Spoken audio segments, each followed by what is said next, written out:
Mga kababayan, kamusta pong muli? Si Kamanong po. Muli pong magkukomento po sa inyo dito po sa Tambayan mga kababayan. Samahan niyo po inyong lingkod. Magkomentuhan na po tayo. Mag-umpisa na po tayo mga kababayan. Ito po mga kababayan. Ito pong opisina o gusali na pinatatayo po ng Senado. Ang mga opisina po na naglalakihan po mga buhaya umano sa ating bansa ay kailangan po ng napakagandang opisina, napakagandang Senado. Mga kabayan, ang mga buitre umano sa ating bansa ay kailangan pambigyan ng Pilipino na galing sa ating buwis ng isang damukal na pera ng taong bayan na gugugulin po rito. At nakapagtataka po mga kabayan, yung 9 billion po na sinasabi pong pondo o budget po para dito ay lumobo po ng 31 billion mga kabayan.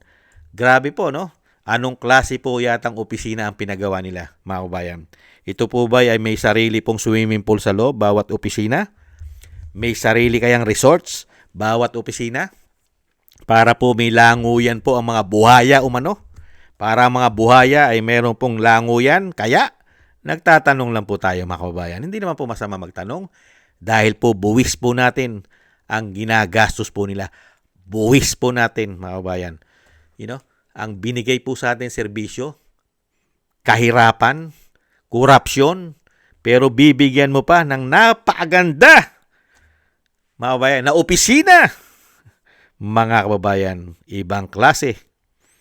May target date na para sa lipat bahay ng mga senador sa Fort Bonifacio.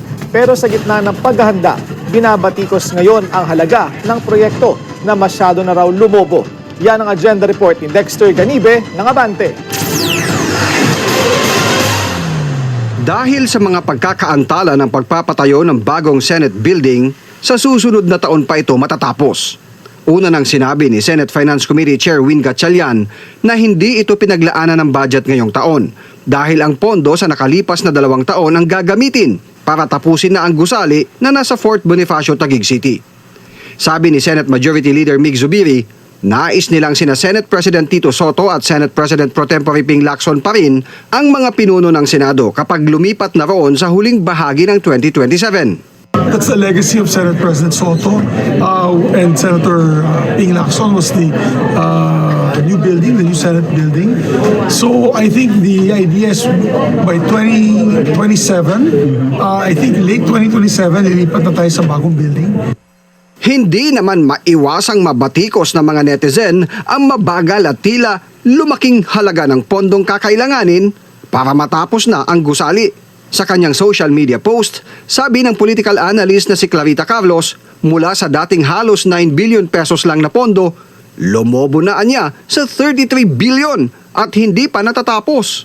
Pagtitiyak naman ni SP Soto, definitely, hindi mangyayari yung una kasi sabi nila magiging 23 billion daw ng panahon ni Senator Binay. Tapos, di raw kaya yun, di raw dapat gawin yun. Pero pagdating nung si Senator Cayetano na ang accounts, 31 billion naman ang projection. Di ba? Ngayon, si Senator Lacson na uli ang may hawak eh. Hindi, babayan. Ang daming tinanggal, ang daming hindi pwede, babayan. 2019 nang umpisahan ang pagpapatayo ng bagong gusali ng Senado na naantala dahil sa COVID-19 pandemic. 3 yugto ang konstruksyon at ang Phase 1 ay nasa 77% ng kumpleto na kinabibilangan ng pinaka-istruktura ng gusali. Nasa 18% completion pa lang ang second phase nito kasama ang mga mechanical at electrical works, mga elevator, fire protection at tiling sa sahig. Habang under review ang Phase 3 para sa mga interior fit-out at iba pang equipment at muebles na ilalagay sa loob ng gusali. Pero tiyak si SP Soto, mula kalagitnaan ng 2027 ay masisimulan na ang paglilipat sa bagong gusali ng Senado. Para sa agenda. Grabe, no? Kahit sabihin mo mapababayan, Tito Soto, napakalaki pa rin yan. Yung 9 billion, ubod ng laking pera na yan. Para po sa mga senador na ganito lang po magtrabaho sa bansa. Ganito lang po ang ginagawang trabaho sa ating bansa. Meron na po bang ginawang pagbabago at nakaranas na po ba tayo ng malaking kaginhawaan sa ating bansa dito po sa mga senador na ito at mga congressman? Meron po ba? Para po paglaanan mo ng bilyong-bilyong piso itong mga senador? Hindi po ba? Kung si Kamanong po ang tatanungin, dito po sa 24 na senador na ito, dapat po dito yung mga fabric na lang, yung mga container, yan na lang po dapat ang mga opisina ng mga tao na yan. Umano! Hanggat hindi po gumaganda ang ekonomiya ng bansa at hindi po tayo umaangat, lalong-lalo ang ating trabaho, ang ating mga sweldo, at ang ating ekonomiya, at ang pagbaba ng mga bilihin sa ating bansa, hanggat hindi po yan nababago, walang karapatan po umano ang mga tao na yan umano. Komento ko po, isang damukal na po ang usapin sa pagnanakaw nila. Bibigyan mo pa ng ganitong klaseng mga opisina ang mga may issue na mga magnanakaw sa ating bansa. Ibang klase. Binigyan mo pa ng credit. Di po ba? Ninakawan ka na ninakawan na napakahabang panahon. Dekada na po na mga nagnakaw sila umano sa pera ng taong bayan. Pero meron pa rin sila. Meron pa rin silang reward. Bibigyan mo pa rin ng mga palasyo. Nagagastusan mo ng 31 billion na opisina. At sinasabi po ni Soto, legasiya po nila yan. Yan po ay proyekto nila, ni Lacson at ni Soto. At hindi raw po sila papayag itong 31 billion ay napakalaki raw po sa kanila. Kung ang Pilipino nga tatanungin, yung 9 billion nga sobrang laki na yan. Para sa inyo, opisina lang ninyo yan. Hindi po ba? Dapat sa mga ganyang klaseng politiko na tayo nagpapasweldo, buwis natin ang kinusweldo nila, kinakain nila, pati ng mga travel nila, bakasyon nila, sa atin ang gagaling. Dapat po mga opisina niyan, yung mga container na lang, diyan na lang kumuha sa port, yung mga pinaglumaang container diyan, ang gawin nila opisina. Hindi po ba? Mas matipid. Kasi depende po yan sa performance.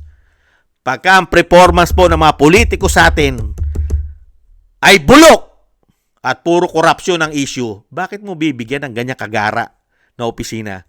Di po ba? Dapat yan na ibibigay mo opisina, bulok din! Umano! Komento ko po, bulok din! Bulok magtrabaho Hindi po ba?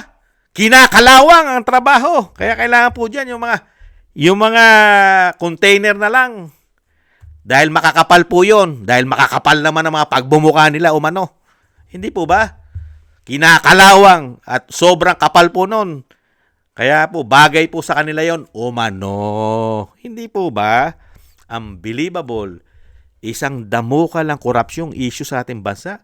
Tapos gagastos ka pa ng bilyon-bilyon sa mga opisina nila. Sa susunod naman po, dahil pag natapos po yung Senado, hihirit naman po ang Kongreso. Sila naman na magpapaganda ng kanilang mga opisina sa Kongreso, sa House of Representatives. Hindi po ba?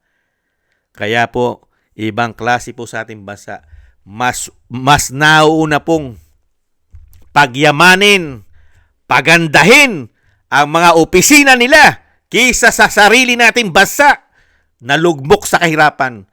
Mas priority nila ang mga opisina nila na mas garbo, mas maganda, at sila'y talagang sila'y masayang-masaya sa kanilang mga opisina dahil napakamahal daw nito.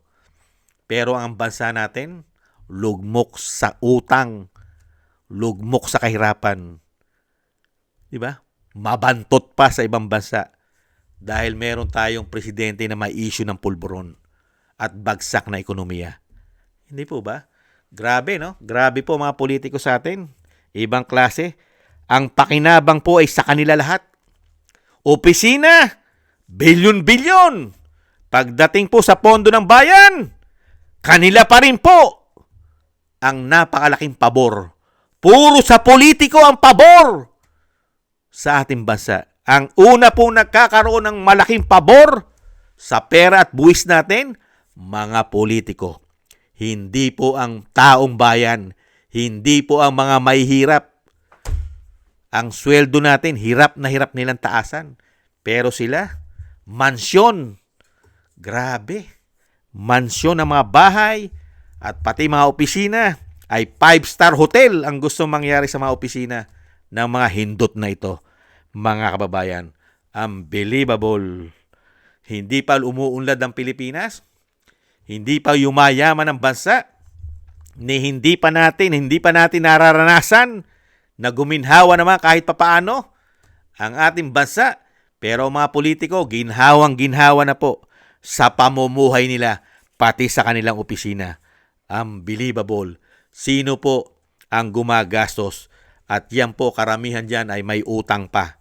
Talaga po ang binibigay sa atin ng mga politiko sa panahon ngayon.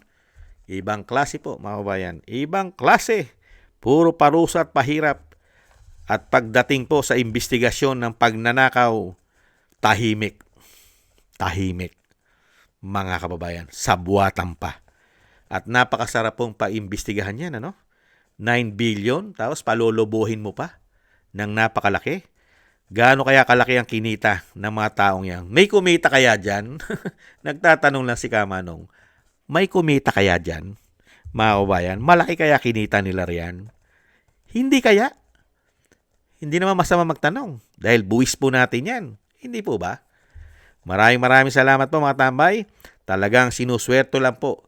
Ang sinuswerte lang po at pinagpala pagdating sa pera ay mga politiko sa ating bansa. Pero tayong mga taxpayer, lalong-lalo tayo pong mahihirap, never po tayong makakuha ng pala. Mga kabayan, ang nakukuha po natin, yan ang napala natin sa kanila. Pero sila, napakalaki po ng napala nila sa atin. Tayo, nganga. Nganga po tayo, mga kabayan. Maraming salamat po, mga kabayan, sa mga naagusto po ng ating Tambayang Makabayan sa YouTube at TikTok. At ganun din po sa ating mga subscribers. Maraming salamat po sa inyo. Thank you po. At thank you rin po sa mga nagko-comment, like, share, and subscribe. Mabuhay po kayo. Shoutout po sa inyong lahat. At thank you rin po sa nagbibigay po ng tulong. Shoutout po kay Eric Hercio ng Canada. Kay Annie Jo, ako si Pilam. Gayat Shena, Tatay Nick ng Canada. Kay Balance Vision TV, kay Jesus Valdepena. Kay Kingston ng Hong Kong. Jake Yahut ng California, USA. Gina Ray ng Berlin, Germany. Julieta Silona ng Australia. Ng Sydney, Australia. Baby Roman, Ate Isa ng Cagayan. Maraming salamat po, mga kabayan. At taste lang po tayo, mga kabayan. Minalas po tayo Daig pa po natin ang nasunugan. Grabe po. Daig pa natin nasunugan. Ninakawan na tayo. Tapos yung magnanakaw, binigyan pa natin ng reward, mga kababayan. Ingat po, mga kababayan. At taste lang po. God bless po sa inyo lahat. Bye-bye.